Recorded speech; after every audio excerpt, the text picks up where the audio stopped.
नमस्कार दोस्तों, आज मैं आपको अधिक मास स्नान की कहानी सुनाने जा रही हूँ। प्रेम से बोलिए पुरुषोत्तम भगवान की जय हो। यह कहानी अधिक मास में प्रतिदिन सुननी चाहिए। यदि आपने अधिक मास में स्नान किया है तो पूजा करने के बाद यह कहानी जरूर सुने। लेकिन यदि आपने अधिक मास में स्नान नहीं किया है तो भी भोजन करने से पहले इस कहानी को प्रतिदिन सुने तथा आखिरी दिन 33 मालपुए कांसे के थाली में रखकर दान करें। इतना सा कर लेने पर भी अधिक मास स्नान का पूरा फल मिल जाता है। तो आइए सुनते हैं अधिक मास यानी पुरुषोत्तम मास की कहानी। एक राजा था, उसके दो रानियां थीं, एक सुहागन और दूसरी दुहागन। मतलब एक रानी को राजा बहुत प्यार करता था और उसे महलों में रखता था और दूसरी रानी से न बोलता था और ना ही प्यार करता था। वह रानी महल के नीचे बने कमरे में रहती थी। बड़ी रानी सोचती थी कि राजा ने दूसरी शादी कर ली तो मेरा मान सम्मान कम हो जाएगा, इसलिए बड़ी रानी छोटी रानी के विरुद्ध राजा को भड़काती रहती थी। तो राजा ने छोटी रानी को महल से निकाल दिया था। अब बड़ी रानी बहुत खुश रहती थी।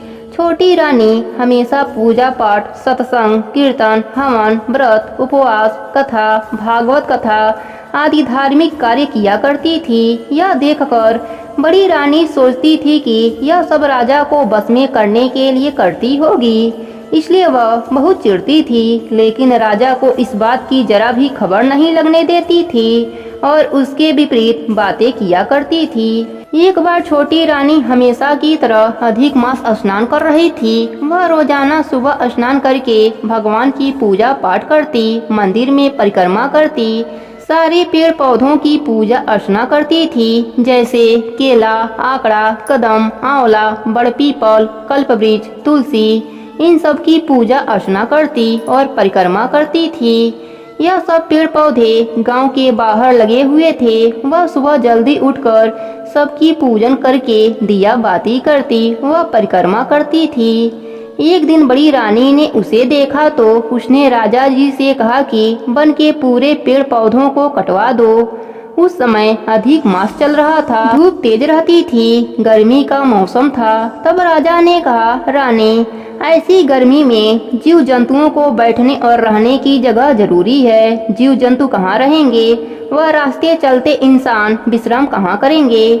लेकिन रानी ने जिद करी तो राजा ने बिना विचारे ही सारे पेड़ पौधे कटवा दिए। अब सब जीव जंतु पशु पक्षी परेशान रहने लगे और छोटी रानी भी बहुत परेशान हो गईं। वह उस जंगल को छोड़कर कहीं दूर पेड़ पौधों की खोज में चल पड़ी। वह सोच रही थी कि कहीं दूर जंगल में कोई आकड़े का पेड़ दिख जाए तो आकड़ा सींचकर उसकी पूजा अर्चना और परिक्रमा कर लूंगी। यही सोचते सोचते अपने घर से बहुत दूर निकल गई और विष्णु भगवान का ध्यान करती रही। पुरुषोत्तम भगवान ने उसकी प्रार्थना सुन ली और छोटी रानी को एक झोपड़ी दिखी और उसके बाहर एक बड़ा सा आकड़े का पेड़ दिखा और पास में ही गंगा की धारा बह रही थी। वह यह सब देखकर बहुत खुश हुई और सोचने लगी कि महल के नीचे भी अकेली ही रहती थी, उसी तरह यहाँ भी रह लूंगी। यहाँ पर सुबह नहा धोकर पूजा पाठ करके कुछ खा लूंगी। उसने गंगा के धारा में सुबह स्नान किया और 33 पुए बनाकर आंकड़े को चढ़ाए और पूजा अर्चना करी, परिक्रमा करी। छोटी रानी खुश हुई। पुरुषोत्तम भगवान ने अच्छा पेड़ दिखा दिया है, वह वहीं रहने लगी। कुछ दिनों के बाद राजा जी शिकार खेलने गए, एक नौकर को साथ ले गए। अब राजा जी शिकार खेलते खेलते बहुत दूर निकल गए। धूप बहुत तेज थी। राजा जी वापस आए तो उनको कहीं भी छाया व पानी नहीं मिला। उनका जी घबराने लगा, बहुत बेचैन हो गए, परेशान हो गए और सोचने लगे कि मैं इतना परेशान हो गया, बाकी के जीव जंतु और पशु पक्षियों का क्या हाल होता होगा। वह बहुत दुखी हो रहे थे और नौकर से कहा कि कहीं दूर तक देखो, 2 बूंद पानी मिल जाए और छोटी सी झाड़ी मिल जाए तो जान बच जाएगी, नहीं तो आज जान ही निकल जाएगी। नौकर ने दूर तक नजर फैलाई तो वही रानी की झोपड़ी दिखाई पड़ी। वहां राजा को घोड़े पर बैठाकर ले गया और आकड़े की छाया में लेटा दिया और गंगा जी के धारा में से पानी पिलाया। जो रानी ने पुए चढ़ाए थे वह पुए दोनों ने खाए। जल पीकर आकड़े की छाया में थोड़ी देर विश्राम करके फिर घर के लिए रवाना हुए।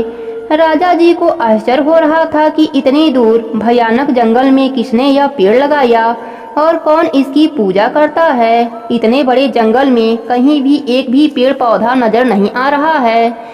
यह तो भगवान का चमत्कार है। यह सोचते सोचते राजा राजमहल आ गए और जब रात को सोने गए तो राजा ने यह सारी बातें रानी को बताई और कहा, तुम्हारे कहने पर मैंने जंगल के सारे पेड़ पौधे कटवा दिए। आज तो हमारी जान ही निकल जाती। कहीं भी हमें पेड़ पौधा विश्राम के लिए नहीं मिला। यह तो कोई भगवान का ही चमत्कार था जो हमें एक आकड़े का पेड़ मिला, वहाँ पर गंगा जी की धारा मिली, नहीं तो आज हम घर नहीं आ पाते।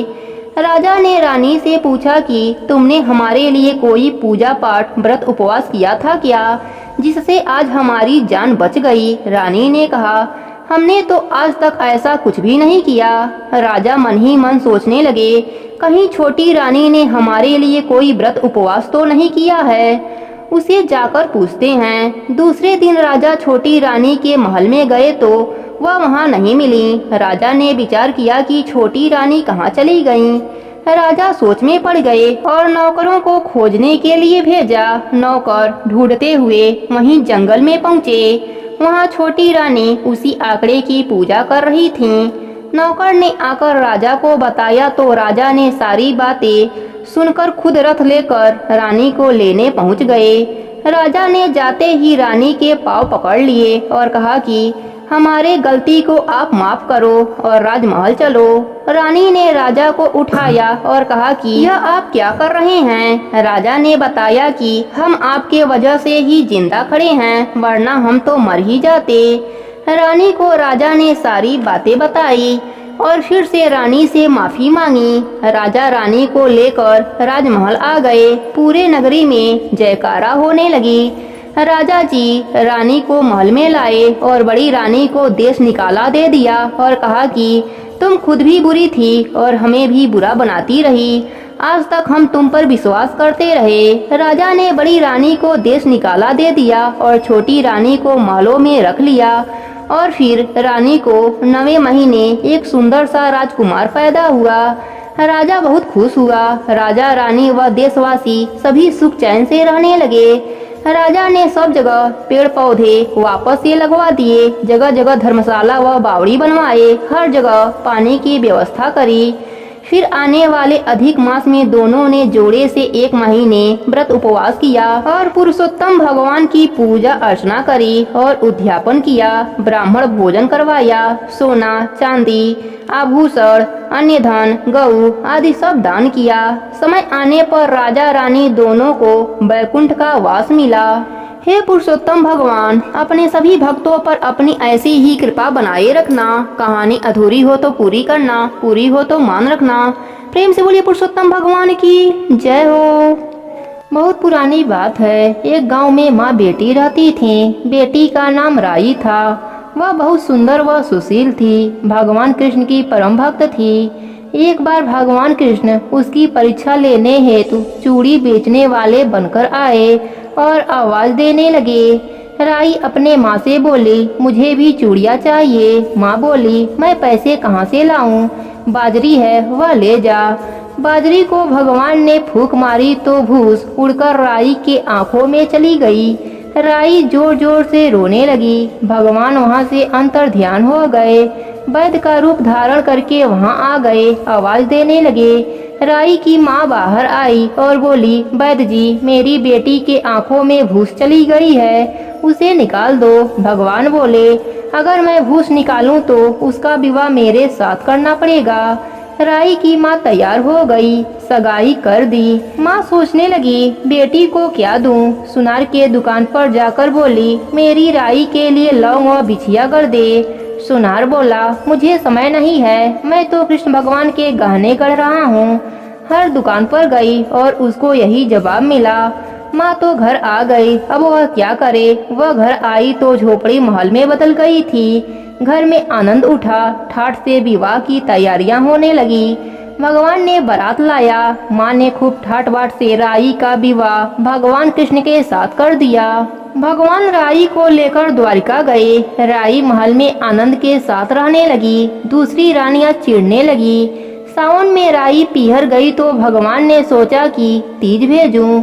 7 जरी की साड़ी, 7 हीरो मोतियों के हार रखे, 2 हंसों को बुलाया और बोले सीधा राई के पीहर जाना, कहीं रुकना मत। राधा रुक्मण को पता चला तो उन्होंने हंसों को अपने महल में बुलाकर कहा थोड़े मोती चुन लो। हंस मोती चुनने लगे। राधा रुक्मण ने सारा सामान निकालकर उसमें फटे पुराने कपड़े और 5 कांटे रख दिए और पोटली हंसों को दे दिया। हंस सारा सामान लेकर राई के पास गए तो राई खुशी से नाचने लगी। जैसे ही पोटली खोली 5 अंगुलियों में कांटे चुभ गए। राई बहुत दुखी हुई। सावन खत्म हुआ तब भगवान राई को लेने आए। राई भगवान से बोली नहीं। भगवान आए तो राई दूर दूर जाए। भगवान ने सोचा कोई बात नहीं। राई फिर भी नहीं बोली। इतने पर भी राई भगवान को अपने महल में जिमाई। भोजन में दही जरूर देती। एक दिन भगवान बिल्ली बनकर सारा दही खा गए। अब राई दही कहाँ से लाए। भगवान गुजरी बनकर दही बेचने आए। राई नीचे जाकर बोली थोड़ा दही दे दो। गुजरी बोली राई तुम उदास क्यों हो, हमने सुना है तुम भगवान से नाराज हो। राई बोली तुझे क्या मतलब, तू जा। गुजरी बोली हम सखी जैसे हैं, मन की बात कहो तो मैं किसी से भी नहीं कहूँगी।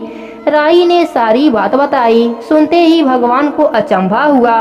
वह असली रूप में आ गए। बोले यह कैसे हुआ, मैंने तो 5 जड़ी की साड़ी और 5 हीरो का हार भेजा था। भगवान ने हंसों को बुलाकर पूछा तुम कहीं रुके तो नहीं। हंस बोले राधा रुक्मण के महल में रुके थे और कहीं नहीं रुके थे। भगवान ने राधा रुक्मण को बुलाया और पूछा आपने ऐसा क्यों किया।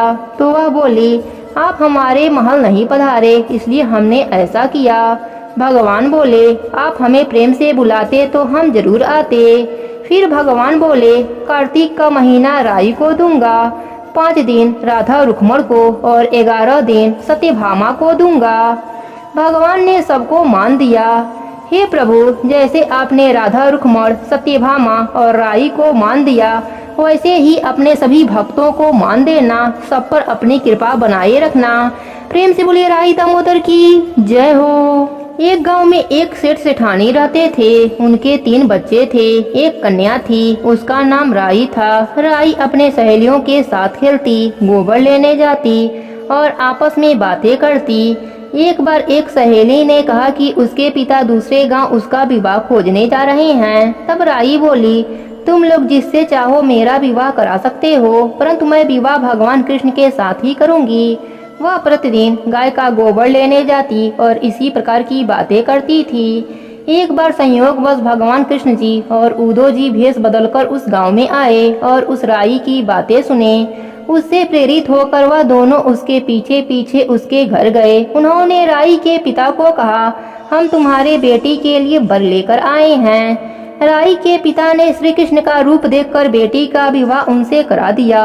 भगवान वहाँ 15 दिन रुककर यह कहकर चले गए कि वह गाजे बाजे के साथ राई को लेकर जाएंगे। भगवान अपने धाम में 16,000 रानियों के बीच रहते हुए उस राई को भूल गए।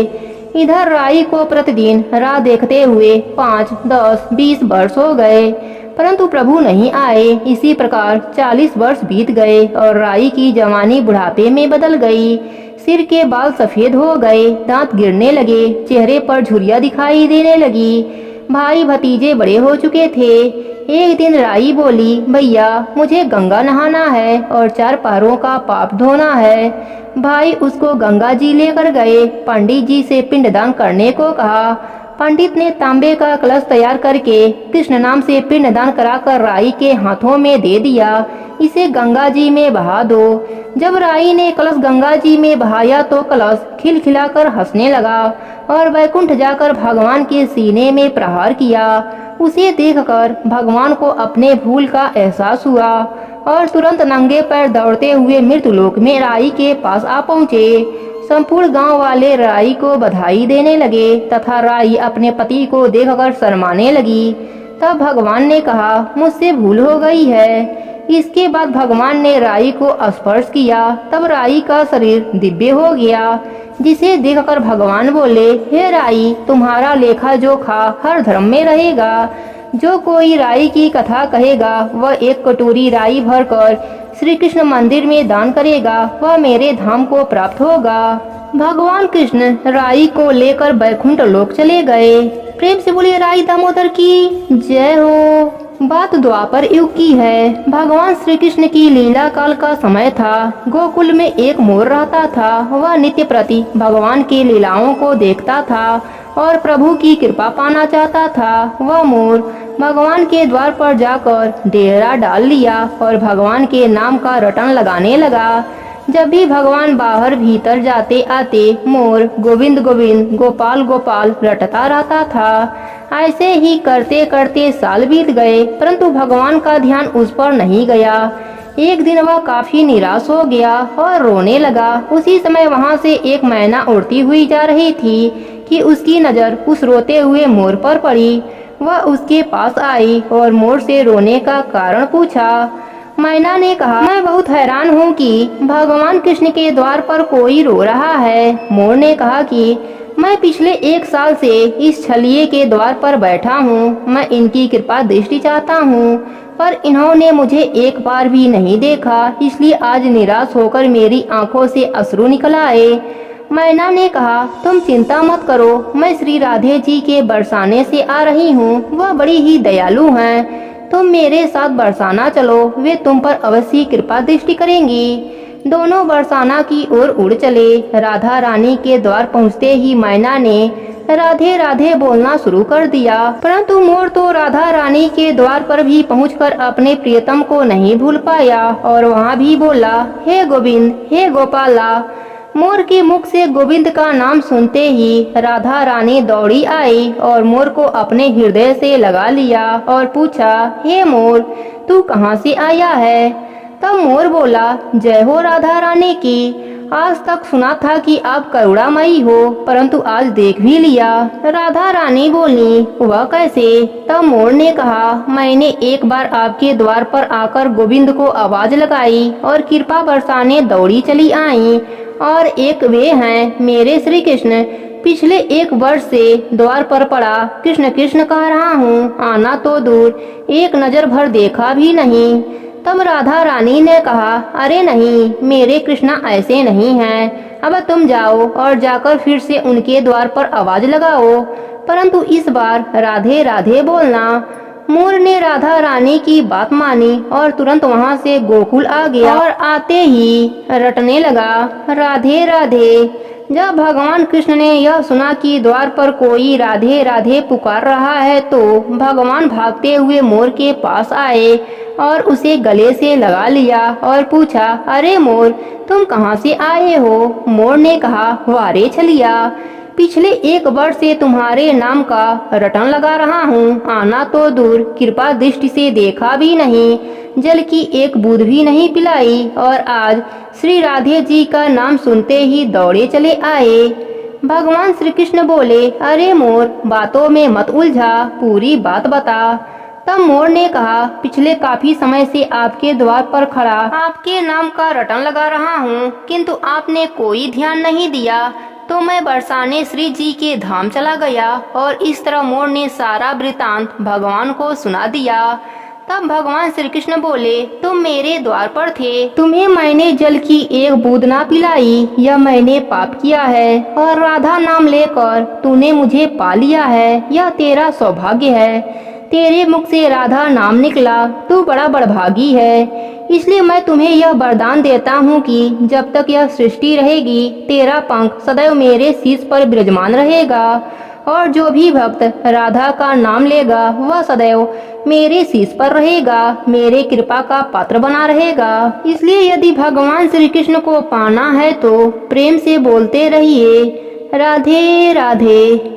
एक समय की बात है, एक गांव में एक रानी नाम की औरत रहती थी। उसका 5 साल का पुत्र था।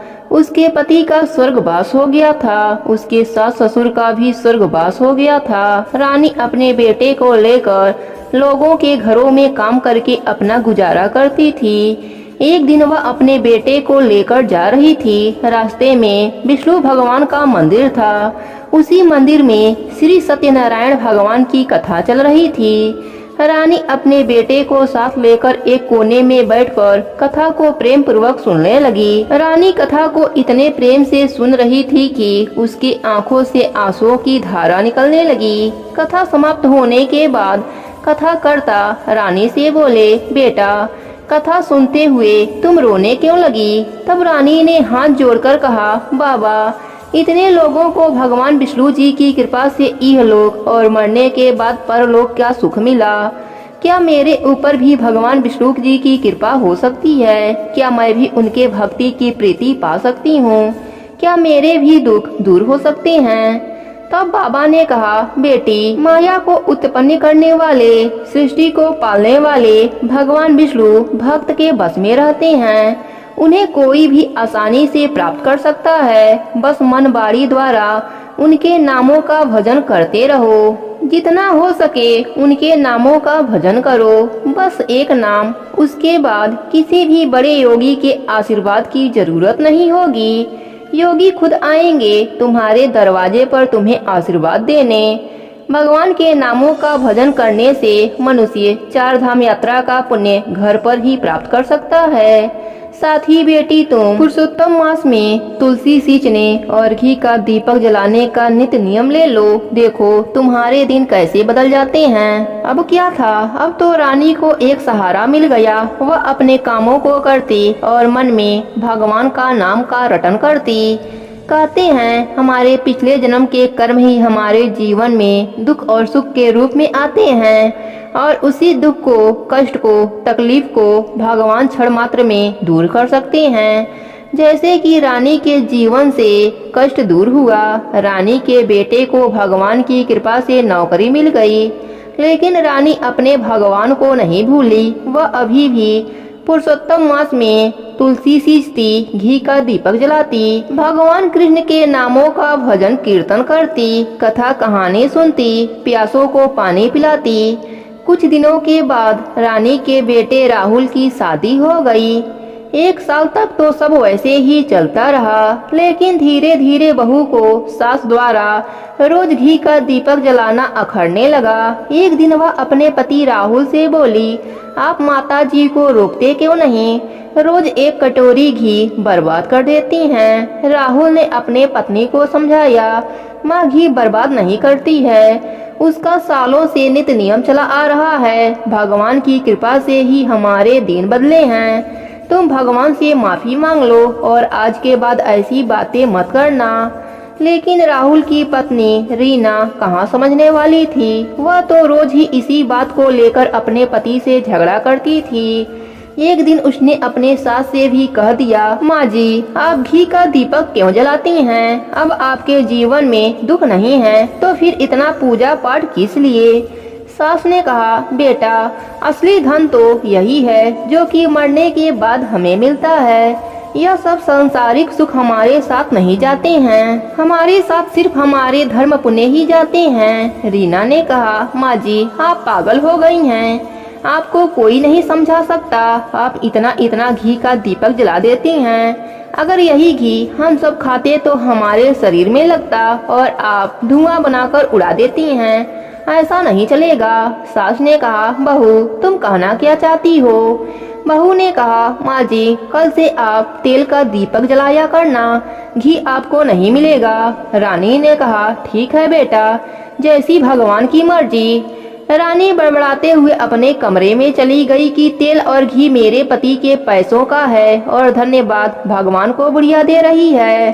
अब रानी अगले दिन से तेल का दीपक जलाने लगी, लेकिन कुछ दिनों के बाद बहू को तेल भी अखड़ने लगा और तेल भी देना बंद कर दिया। सास अगले दिन बगीचे में जाकर तुलसी जी के वृक्ष के नीचे बैठकर रोने लगी।